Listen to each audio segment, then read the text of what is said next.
Halo teman-teman semua, kami dari kelompok 2 akan menjelaskan materi tentang fire drill dalam perspektif teknik mesin dari teori kebakaran ke praktik evakuasi.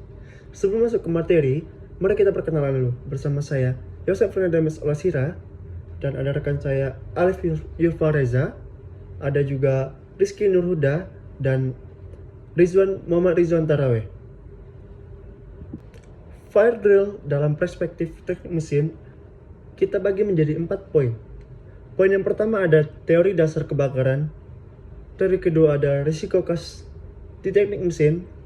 Teori ketiga ada penerapan teori dalam simulasi evakuasi. Kemudian yang keempat ada sinergi teori dan praktik untuk keselamatan nyata. Baik, teori dasar kebakaran. Teori dasar kebakaran itu ada dibagi menjadi 2, segitiga api dan klasifikasi kebakaran. Baik, perlu teman-teman ketahui, segitiga api adalah konsep dasar yang menjelaskan 3 elemen utama yang diperlukan agar api bisa menyala. 3 elemen tersebut terdiri dari bahan bakar, merupakan material yang bisa terbakar, seperti oli dan pelumas yang sering kita gunakan di mesin dan mudah terbakar. Plastik banyak digunakan sebagai komponen atau pelindung. Kain lap berminyak sangat mudah terbakar jika terkena percikan api. Kemudian yang kedua yaitu oksigen. Oksigen biasanya berasal dari udara sekitar. Tanpa oksigen, pembakaran tidak bisa terjadi. Dari beberapa kasus konsentrasi oksigen tinggi, misalnya di ruang tertutup dengan suplai oksigen, bisa mempercepat penyebaran api. Yang ketiga, sumber panas. Bisa berasal dari percikan las, gesekan mesin, korsleting listrik. Sumber panas ini memicu reaksi pembakaran jika bertemu bahan bakar dan oksigen. Jika salah satu elemen dihilangkan, api tidak akan menyala atau padam. Kemudian kita masuk klasifikasi kebakaran. Kebakaran diklasifikasikan berdasarkan jenis bahan yang terbakar. Ini penting untuk menentukan jenis alat pemadam api atau yang biasa kita sebut APAR yang tepat. Kelas A yaitu ada bahan padat. Contohnya seperti kayu, kertas, kain. Contoh pemadaman yang kita gunakan yaitu pemadaman air atau APAR yang berbasis air. Kemudian di kelas B itu adalah cairan mudah terbakar dengan contoh seperti bensin, oli, dan pelarut. Contoh pemadaman APAR yang kita gunakan yaitu foam, dry chemical powder atau CO2. Kemudian di kelas C ada terdapat gas mudah terbakar dengan contoh LPG, asetilena, dan propana. Pemadaman APAR yang kita gunakan yaitu dry chemical powder, CO2. Untuk gas, jangan menggunakan air karena gas dapat menyebar. Kemudian yang kelas D, logam mudah terbakar dengan contoh magnesium, titanium, dan natrium. Pemadamannya, kita menggunakan bubuk khusus dry powder untuk logam. Air bisa memperparah reaksi dan menyebabkan ledakan. Maka, untuk logam, kita tidak boleh menggunakan air saat pemadaman. Baik, selanjutnya saya akan menjelaskan resiko khas yang ada di teknik mesin. Yang pertama yaitu las dan potong, sumber panas dan percikan api. Proses pengelasan dan pemotongan logam menghasilkan suhu tinggi dan percikan api yang bisa menyulut bahan mudah terbakar di sekitar. Misalnya, kalau ada tumpahan oli atau kain lap yang berminyak di dekat area las, percikan api bisa memicu kebakaran. Untuk mencegahnya, gunakan tirai tahan api, pastikan area kerja bersih dari bahan yang mudah terbakar, dan sediakan APAR kelas B dan C di dekat area kerja. 2. Uji material, potensi reaksi kimia atau panas tinggi. Pengujian material seperti uji kekerasan, uji tarik, uji termal bisa melibatkan panas tinggi atau bahan kimia reaktif. Misalnya, uji kebakaran atau pemanasan logam bisa menyebabkan melonjaknya suhu yang memicu kebakaran jika tidak dikendalikan. Maka dari itu, lakukan di uji ruang terisolasi dan berventilasi baik, gunakan alat pelindung dan sistem pendingin, serta sediakan deteksi suhu dan asap. 3. Gas bertekanan, risiko ledakan dan kebocoran. Tabung gas seperti asetilena, oksigen, atau nitrogen bertekanan tinggi bisa meledak jika bocor atau terkena panas. Contohnya, kebocoran gas asetilena di ruangan tertutup bisa menyebabkan ledakan saat terkena percikan api. Karena itu, simpan tabung gas secara vertikal dan jauh dari sumber panas. Lakukan inspeksi rutin terhadap regulator dan selang, serta pasang detektor gas dan ventilasi yang memadai. 4. Oli dan pelumas mudah terbakar, terutama di area tempat kerja. Oli dan pelumas sering digunakan di mesin berat dan dapat tumpah atau meresap ke kain, lantai, atau komponen mesin. Misalnya, tumpahan oli di bawah mesin yang panas bisa terbakar dan menyebar dengan cepat. Untuk mencegah hal itu, bersihkan tumpahan segera dengan bahan penyerap. Simpan pelumas di tempat tertutup dan berlabel, serta gunakan apar kelas B dan sistem pemadam otomatis di area penyimpanan. Kita lanjutkan ke slide berikutnya, yakni integrasi dari teori ke praktek. Kita bagi menjadi 3 bagian, yakni pertama kita harus mengidentifikasi titik api potensial untuk menempatkan apar sesuai klasifikasi kelas api. Jadi berdasarkan analisis resiko, titik-titik rawan kebakaran itu bisa macam-macam. Ada area aktivitas welding, kemudian oil storage atau tempat penyimpanan oli, kemudian dengan ruang penyimpanan tabung gas bertekanan. Kemudian apar yang dipilih pun ditempatkan sesuai dengan potensi klasifikasi kebakaran yang lokasi yang contoh tadi.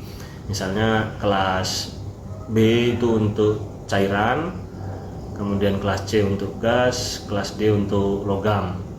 Nah, kemudian dari teori simulasi kebakaran, kemudian bagaimana alarm itu diaktifasi, kemudian apa yang dilakukan setelah alarm diaktifasi, yakni adalah evakuasi terstruktur. Simulasi dimulai dengan skenario kebakaran di titik tertentu. Jadi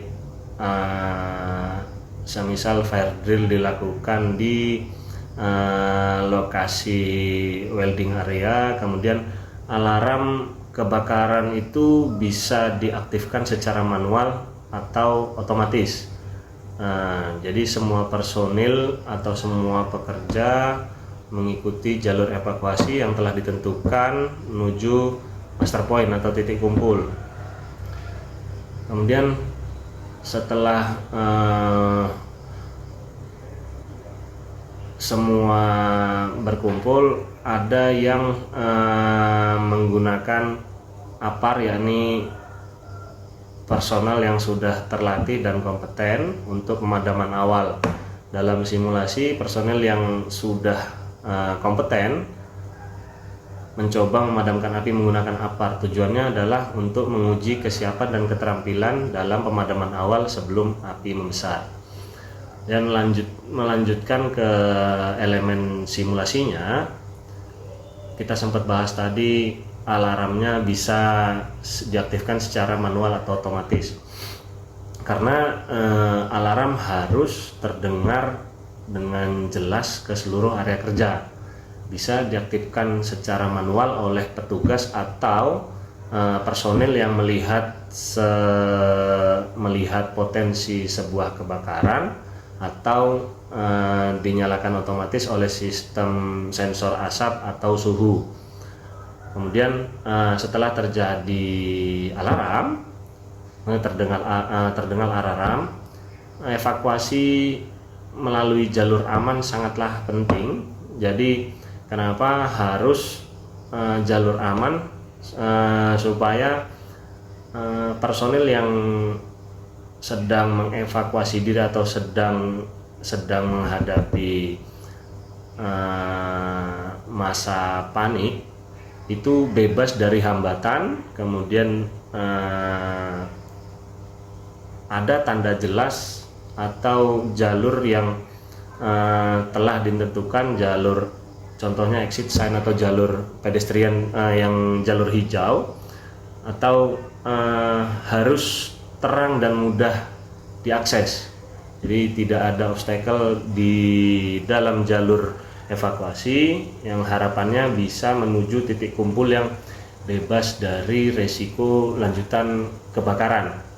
Jadi titik kumpul atau master point itu dipilih bebas dari resiko apapun, dari kebakaran lanjutan, contohnya dekat tangki bahan bakar atau tangki gas ataupun genset area. Kemudian petugas yang ada melakukan pengecekan kehadiran dengan sekaligus menanyakan bagaimana kondisi personil ketika berada di master point setelah melakukan evakuasi. Kemudian setelah simulasi berlangsung, evaluasi bisa dilakukan. Contohnya berapa lama personil melakukan evakuasi sejak alarm berbunyi sampai berkumpul di master point berapa lama. Kemudian apakah semua personil mengikuti prosedur evakuasi yang telah ditentukan sebelumnya. Kemudian apakah ada kendala atau kebingungan ketika melakukan evakuasi. Kemudian hasil evakuasi tersebut bisa digunakan sebagai bahan pertimbangan untuk mereview SOP ke depannya, atau pelatihan apa yang dibutuhkan ke depannya untuk menunjang SOP dari alarm berbunyi ketika kebakaran terjadi hingga evakuasi. Mungkin itu dari saya, dilanjutkan ke anggota berikutnya. Terima kasih. Baiklah, saya akan melanjutkan materi yang terakhir, yaitu sinergi teori dan praktik untuk keselamatan nyata, yang terdiri dari beberapa topik, yaitu desain sistem proteksi berdasarkan analisis resiko teknik mesin, kemudian ada pelatihan berkala untuk semua personel, kemudian ada juga audit keselamatan pasca fire drill untuk perbaikan SOP, dan yang terakhir adalah kolaborasi lintas fungsi, yaitu dari teknik, HSE, dan operasional. Baik, kita masuk ke topik yang pertama. Desain sistem proteksi berdasarkan analisis resiko teknik mesin. Nah, tujuan dari desain sistem proteksi ini adalah mencegah dan meminimalkan dampak kebakaran. Langkah-langkah yang dapat dilakukan untuk mencegah dan meminimalkan dampak kebakaran tadi, itu yang pertama, kita bisa mengidentifikasi sumber panas, baik itu dari mesin las, uji material, ataupun dari kelistrikan. Kemudian kita dapat menentukan jenis bahan yang mudah terbakar seperti oli, pelumas, dan gas, ataupun bahan lain yang mudah terbakar seperti alkohol, etanol, dan sebagainya. Kemudian kita dapat memasang sistem deteksi, itu seperti sensor asap atau sensor suhu ataupun sensor gas. Dan yang terakhir, bisa memilih sistem pemadaman yang sesuai, contohnya APAR, sprinkle, ataupun CO2. Nah, contoh nyata dari desain sistem proteksi ini adalah penempatan APAR kelas B di area penyimpanan oli. Nah, jadi kita menyimpan APAR yang sesuai dengan klasifikasinya di area yang dibutuhkan. Kemudian topik nomor 2 adalah pelatihan berkala untuk semua personel. Tujuan dari pelatihan berkala ini adalah meningkatkan kesiapsiagaan dan respon cepat. Isi pelatihannya bisa terdiri dari teori dasar kebakaran dan klasifikasinya, cara menggunakan APAR dengan benar, maupun prosedur evakuasi dan titik kumpul. Manfaat dari pelatihan ini adalah mengurangi kepanikan saat kejadian nyata dan meningkatkan koordinasi antar tim. Jadi saat kejadian tidak ada rasa panik dan semua tim terkoordinir untuk mengevakuasi ataupun memadamkan api sehingga dapat menciptakan suatu keadaan yang aman. Yang ketiga adalah audit keselamatan pasca fire drill untuk perbaikan SOP. Tujuannya adalah evaluasi efektivitas simulasi dan SOP yang ada. Nah, langkah-langkah yang dapat dilakukan saat audit keselamatan pasca fire drill adalah mencatat waktu evakuasi dan kendala yang muncul, kemudian identifikasi area yang tidak sesuai dengan prosedur, revisi SOP dan layout evakuasi jika diperlukan. Contohnya adalah jika jalur evakuasi terhambat oleh peralatan, perlu reposisi atau penandaan ulang pada jalur evakuasi tersebut, atau mengubah jalur evakuasi tersebut. Kemudian topik yang terakhir adalah kolaborasi lintas fungsi, itu dari teknik, HSE, dan operasional. Tujuannya menciptakan sistem keselamatan yang komprehensif. Nah, peran dari masing-masing. Yang pertama dari tim teknik dulu, kita bahas dari tim teknik, itu menyediakan data risiko dan desain proteksi. Dari tim teknik ini menyiapkan mendata risiko-risiko dan ada dan mendesain sistem proteksi yang tepat untuk digunakan di area tersebut. Kemudian dari tim HSE menyusun SOP, pelatihan, dan audit keselamatan tentunya. Kemudian dari tim operasional itu menjalankan prosedur dan memberikan umpan balik. Sebagai hasil, sistem fire drill yang realistis, efektif, dan sesuai dengan kondisi lapangan, dan dapat menciptakan kondisi yang lebih aman di lingkungan kerja maupun lingkungan yang ada di sekitar kita.